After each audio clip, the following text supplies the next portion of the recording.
reaffirm India's support for the priorities of the South African G20 presidency. Colleagues, our focus today is on the correlation between international peace and global development.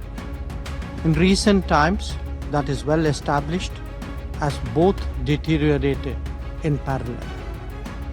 The costs, especially to the global south, in terms of energy, food and fertilizer security, were starkly demonstrated by ongoing conflicts, particularly in Ukraine and Gaza. Apart from jeopardizing supplies and logistics, access and costs themselves became pressure points on nations.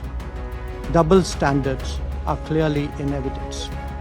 Excellencies, peace can certainly enable development, but by threatening development, we cannot facilitate peace.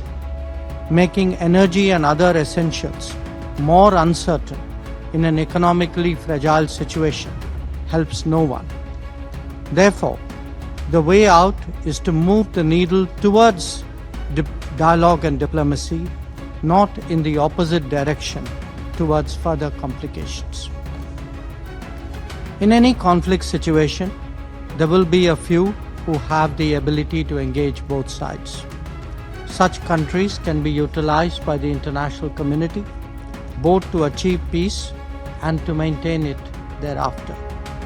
So even as we attempt to address complex threats to peace, the value of encouraging a buy-in from those supportive of such goals should be appreciated.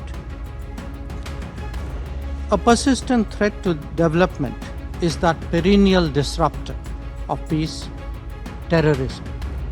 It is imperative that the world display neither tolerance nor accommodation to terrorist activities. Given the extensive networking among terrorists, those who act against them on any front actually render a larger service to the international community as a whole. As we confront conflict, economic pressures and terrorism, the limitations of multilateralism and the United Nations in particular are visible. The need for reforming multilateralism has never been greater. Colleagues, the international situation is today both politically and economically volatile.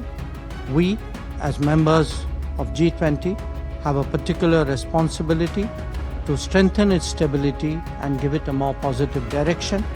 That is best done by undertaking dialogue and diplomacy, by firmly combating terrorism, and by appreciating the need for stronger energy and economic security.